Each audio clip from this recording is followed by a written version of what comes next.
Yo, what's up, guys? It's Talon. Today we're going to be talking about one of the best champions in Wild Rift, which is Echo. I really just kind of want to showcase his like late game power and how strong this champion is. So we're going to kind of show you guys that through this gameplay and just kind of give you some Echo tips, you know, that type of thing in general. So first thing is the clears. So notice how if you use your first ability, you auto attack the big Krug one time, and then you auto attack the small one once. They're literally all gonna die.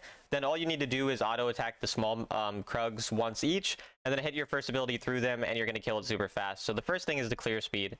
So just keep that in mind. We get invaded here early, and so you're gonna see we're gonna end up losing out on a camp, and so we kind of fall behind early a little bit because of this. And then I mess up my clear because I'm like paying attention to this invade, and so it ends up being a really bad start as well, which is kind of a nice thing to show you guys, is how even sometimes when you fall a little bit behind, you can, you know, come back. And so it still ends up working out okay because my team trades 1-for-1, but we lose our blue buff, and we are a bit slow on our clear. So it's definitely not ideal, but it's not like the end of the world. But one thing I want to kind of talk about initially as we go through this clear is something that I see a lot of lower level jungle players kind of mess up as I've coached them. And this is kind of something I didn't realize I should be mentioning in my videos. But that is, you need to kite your camps towards the next place that you're going to go. And so if you're auto attacking, like here, you see I'm auto attacking the Gromp. Because the next place I want to go is the top side gank, I'm bringing the Krug, or the Gromp rather, towards the top side, so I get to walk immediately to the top side, and that saves me a few seconds. And you want to do the same thing every time you look for a clear anywhere. You want to always kind of bring the camp to the next camp or towards the next gank that you want to go for. And because we did that, we end up getting that kill because we're there a bit quicker, and we're able to counter gank the enemy jungle and then invade them, because we knew that they probably haven't cleared all their camps because it's pretty early in the game and they went for an early gank and everything. So we get a little bit of extra gold from that, and we kind of get back on our feet after the, you know, not ideal start with losing our blue buff. And then my Orianna also, if you didn't see when I was clearing, she ended up stealing two of my little raptors from me, which, you know, was unfortunate there. And you're going to see me go and smite her cannon later, which I don't recommend doing. I don't recommend trying to tilt your teammates, even if they're annoying, and steal your camp. But you know, sometimes the mental's not the best, and you end up going and smiting your teammates' cannon, as you're going to see. So that's you know, something for you guys to look forward to in a little bit. But again, we see they're looking for the gank, and so I end up going here. And the reason I go and chunk out the Amumu is because I don't want him to want to invade me after. So normally I would, you know, tell you guys to just go farm right away rather than forcing a random little fight there. But for me there, I wanted to make sure he's chunked enough where he can't really invade my raptors right after. And so I got the little chunk on him and thought that'd be useful. It didn't really matter. Obviously, it wasn't, you know, a big deal either way. But we're just going to start skipping through this early game, and there's the cannon smite. You know, shouldn't have done that. Again, in hindsight, I don't recommend you guys doing this. I shouldn't have done that, but we did it, and you know, we move on. But we're going to skip through some of the early clear because I don't really want to focus super hard on the early clear now. We do get invaded here, and so we end up doing this and then smiting it. But because they're invading, we end up blowing our flash, and then I do a dumb thing by going back on the graves here. If I just ran out, I would have lived, but I inted for no reason. And so again, not ideal gameplay by me early. You know, get a little tilted and then made a dumb play here. Unfortunately, got invaded a couple times, but luckily we farmed well enough where we're still at 3,300 gold, you know, as a champion. And so the early game's looking fine. It's a pretty even early game, all things considered, but definitely not ideal. And so now we're just going to go farm up towards the dragon. And the reason I go dragon is because my duo lane are doing really well, and my top lane's not doing like really well. So because my dual lane's doing much better than Baron lane, I'm going to play around them, and then we're going to have a better chance of winning a fight. And so I'm going to then go look for this counter gank here. Unfortunately, the teammate does get caught, but we find the kill onto Braum, so it's not the end of the world. And because we're playing around our stronger laner, generally it's just going to be easier to win fights and everything like that. And then we go and try to force the objective, but Graves shows up, and it kind of gets a bit messy. So we just end up looking for the fruit there, and then we can still contest. And so some of the main things to understand about Echo are just like how the combo works. Typically, the way that you're going to want to combo most of the time is just third ability, auto attack, first ability, and then auto attack again. That's usually going to be the main burst combo. And then obviously if you ever find an angle to ult onto someone, that's ideal as well. But we just go in, you know, a pretty straightforward fight here and end up getting the kill And so overall, we're doing pretty well now at this point. We got the kill on the Graves and onto Amumu, and so we're just going to go straight for the objective. And again, a lot of the reasoning for why this worked out for us is because of the fact that we played around our stronger lane. That's almost always going to result in you getting the objective, right? So that's typically whenever you have a strong lane, you choose to play around them. The Amumu stupidly decided to contest us there. And because of that, he ends up getting screwed over really hard, loses both objectives, dies, and just is overall very sad, which is, you know, very on brand for Amumu, of course. And so again, we'll just kind of go through the early game. Again, what I really wanted to showcase here, I've had a ton of videos that I talk about efficiency, and so I'm not really over focusing on the fact that I'm farming efficiently in this game, because I've told you guys many, many times to farm efficiently. But I want to show you guys kind of the late game power of Ekko. And so we're really just going through the early game. You know, not going to talk too much specifically about it, just go through some of the decision making. Again, the reason I dropped Herald bot side here is because my Orianna showed me that she sucks, and I didn't want to drop my ensemble and give gold to someone who sucks at the game. So I'd rather give it to my duo, even if my duo's behind, to make his game a bit easier to play. So again, I could have dropped it topside, but because I was so far from topside and they'd already taken a decent amount of the turret, I thought that we'd probably be able to get that first turret anyway later, so I do that real quick and then go right back to farming efficiently. And then we look for a possible gank angle here, and Braum just decides he wants to sit and let me hit him a bunch and then ult him and kill him. So thank you, Braum. I don't really know what Braum was doing there, I'm gonna be honest with you. That was a bit unique by him, but we end up getting the kill. And I think this is an important thing to understand as well, is that the reason that I went for this gank rather than something else is because of the fact that I would be protecting a turret, and we get a nice little combo onto the Ashe here. And actually, I want to show you guys, I want to talk about this play as well, because you'll kind of see a pretty funny outplay happen in a second. So I end up going, unfortunately, dashing forward. Now we have to juke the Amumu first ability. We do juke it, and our teammate gets the root, and then Amumu decides to come into our domain, misses another ability, and then we end up killing the Graves as well. So pretty crazy outplay. Then we're able to ult back onto the Braum, and get a bunch of damage onto him. So pretty funny outplay there. I don't really know how I ended up living, but now all of a sudden we're godlike and we just got this turret. So definitely a very good start now at this point. You can see the burst damage from Ekko. I mean, I'm pretty much one or two shotting squishies with my combo. Like if I use a combo, that'll at least half health them. And here you see a lot of lag. I'm sorry, I don't know why it ended up lagging during this scenario, but yeah, the lag stops in like 5 seconds. My stream was lagging here, so we are going to see some lag. But right after the play works out well, we end up going for the invade. And that's another important thing as well. Is like after a play works out well, it's really nice to just take some gold and invade the enemy. Get that free gold because they're not going to be able to contest very well. And then we end up trying to outplay Graves. My ultimate nearly hit him. If my ultimate did hit him, we would have killed, so unfortunate that didn't work out. But this is what I was talking about too. The reason I went for the previous gank and the reason I go here rather than farming right away is to protect turrets. So one of the few times where you can skip a camp is when you can get protect a turret or when you can get a turret.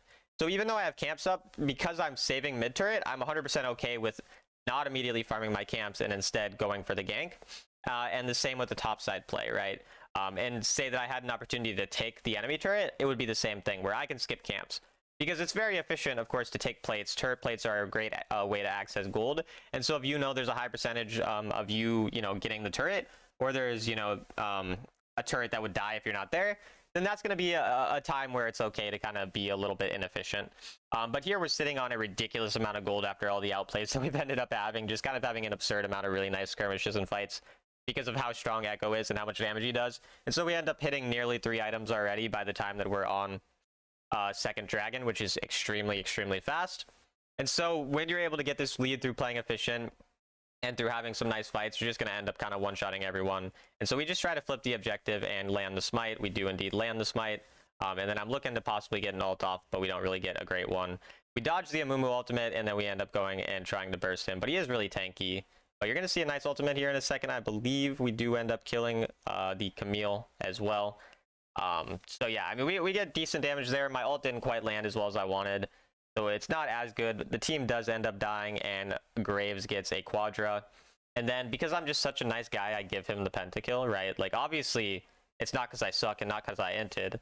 It's because I'm nice. And so I decided, why not give him a pentakill, give him some hope. Of course, that's obviously, I think you guys understand, that's obviously what I was doing there. So we don't need to elaborate on that or go deeper into that. But we do end up now having a little bit of a difficult scenario where the Graves is quite fed. I'm still stronger than Graves overall, and I scale better than him, but he is going to be one-shotting my team with how fed he is. Orianna still likes to take my camps because she doesn't like getting carried very much. So we end up being like, yeah, you know, because I'm petty, we're going to go get the mid wave now because she took the bot wave, or she took the jungle camp. We might as well take the mid wave.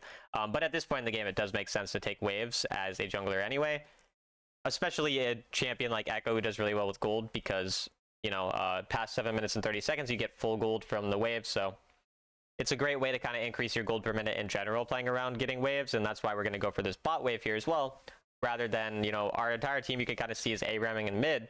And so as they're A-ramming, I'm just going to take this wave. Again, normally my laner should be on this wave, right? But because he's not, we end up being able to get it fine ourselves, and I'm perfectly happy with that. And then even though a fight breaks out, we're still able to kind of get to the fight, even if we're a bit late. But as an assassin, it's kind of okay to be late to a fight at the end of the day, and you're going to see the burst damage onto this Ashe. We do force her flash out and get her 1 HP, and then force a bunch of, you know, abilities and whatnot out of the enemy because of our overall damage. And then I kind of just throw my second ability to make sure they don't end up chasing my teammate more. Second ability is definitely like one of the most important abilities for Echo. A lot of times it's really nice to use it when you're outside of vision so that the enemy can't really react properly. So like here, because the Amumu just ends up going and fighting us, we end up using the stun as well. And then trying to ult back onto the Amumu, getting the kill onto him, but Graves' burst damage is very, very strong at this point.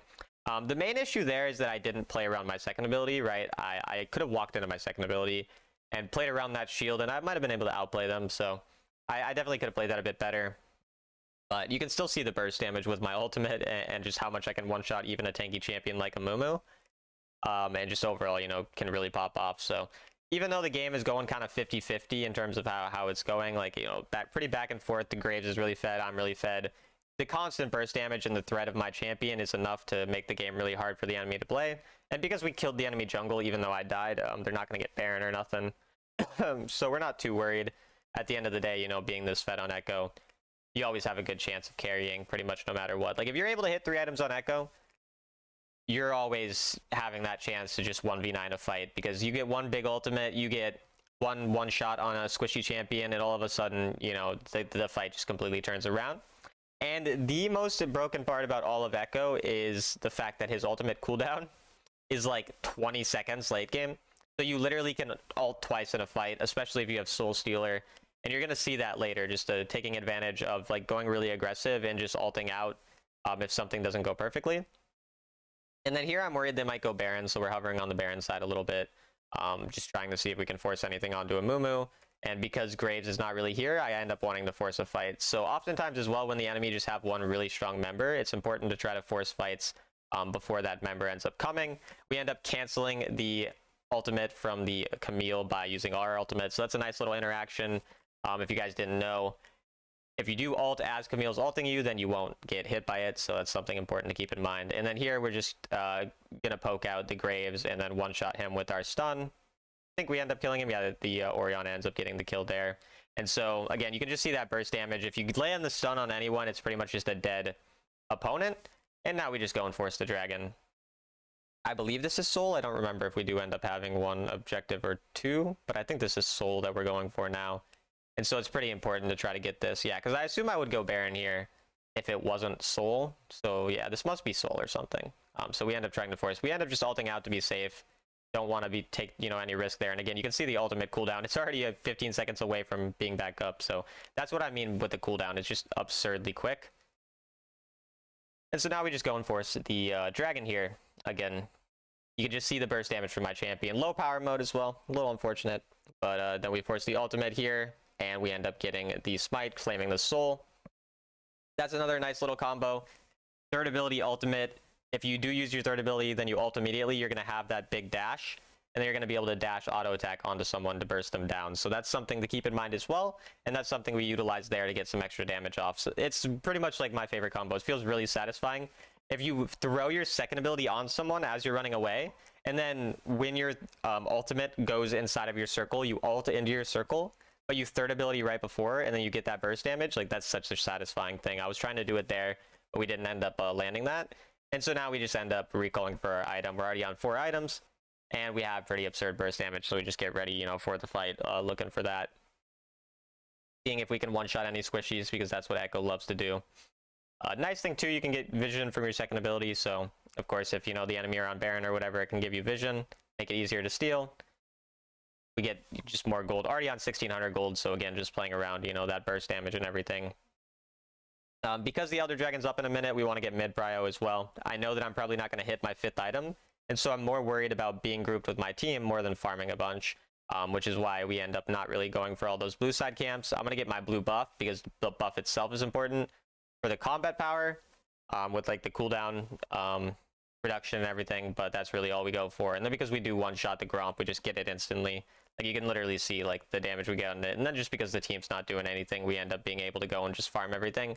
And you can see that clear speed too. Like, literally took me 2 seconds to clear a camp, right? So if you do have the time, you can always still go for it, even though it wasn't necessary in this situation, like I said, just because we weren't going to hit our full item. But yeah, you can clear so fast, so it's not the end of the world. And then unfortunately, my team kind of doesn't go for the Elder here, and so we get in a really weird spot where I'm telling them, like, no, we don't want to flip the objective and just give them Elder and take Baron, because then if we end up dying in a fight, we could get team wiped and it could be bad. So we end up trying to go for this contest, since we are pretty strong, and I'd rather just contest a fight where we're stronger, and the Camille ends up dying there. And then notice the patience as well. I'm looking for a squishy. I'm not really trying to go on one of these tanks.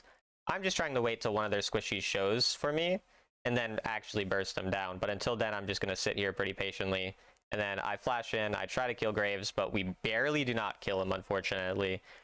Really, really, really close there. And so that's really what I was looking for, was to one-shot Graves or one-shot Ashe. And then what I'm trying to do here is just get the Elder a little low so the enemy feel like they have to contest and then force a fight.